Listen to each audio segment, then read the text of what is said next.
unsustainable, unmaintainable. We've gone too far and now it's uncontainable. Let's tear it down and start all over again.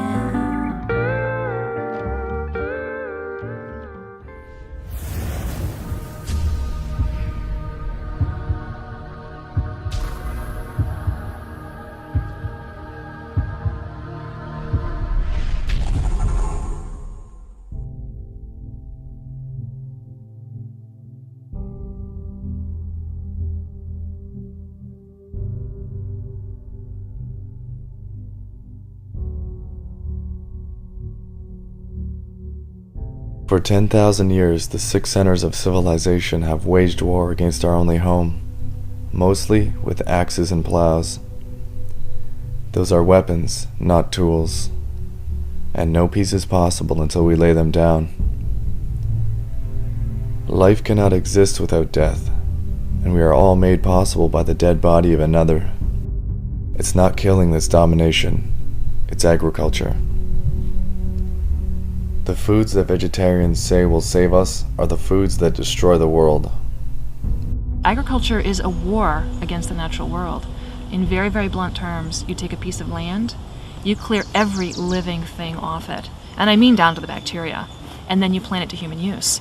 So instead of a very diverse, resilient community made up of millions of different creatures, all you've got is one crop, maybe a few other creatures that can survive in the corn, so mice, maybe some locusts, and then essentially humans. What this has meant around the world is that extinction is essentially the end point of this, because they have nowhere to go, they have nowhere to live, all the rest of these creatures. Hens driven insane in battery cages are visible to vegetarians. What are invisible are all the other animals that agriculture has driven extinct. 1 million creatures exist in a tablespoon of topsoil. It's alive, and it will protect itself if we stop assaulting it. Defend the soil with your life. There is no other organism that can touch the intelligence of what goes on beneath your feet. We can pull the forest down, or we can eat the deer that live there. We can rip up the grass, or we can eat the bison that stretch across the plains. We can dam the rivers, or we can eat the fish that could feed us forever. Agriculture is turning grasslands into desert all over the world. Agriculture turns biologic processes into commodities until the soil becomes salt and dust. It's been a 10,000-year disaster, as life on Earth will tell us if we listen. The native prairie of Nebraska is 98% gone. Humans have become parasites of the soil. 98% of the old-growth forests are gone. 99% of the grasslands are gone. In a lot of countries like China, for instance, 80% of the rivers no longer support life of any kind. And all of that is simply to grow essentially 6 crops, corn, wheat, rice, soy, for humans. You can't have it both ways, vegetarians. If you want to save this world, including its animals, you can't keep destroying it. Grass and trees provide for the animals, who in turn maintain and nourish by their simple biological functions of eating and excreting. 10,000 years of agriculture has added almost as much carbon to the atmosphere as industrialization.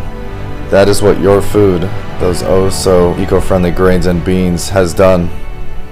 We can dominate or we can participate, but there is no way out. The earth is literally dying for wetlands and forests, rivers and prairies, and if humans would simply step aside, the world would do the work of repairing itself. But that repair involves death.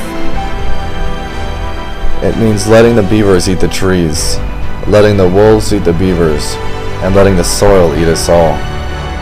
It means taking down every last dam and letting the salmon come home to lay their eggs and be eaten, and in the eating become the forest. This is the world as it should be, resiliently nourishing itself, the gift both given and received.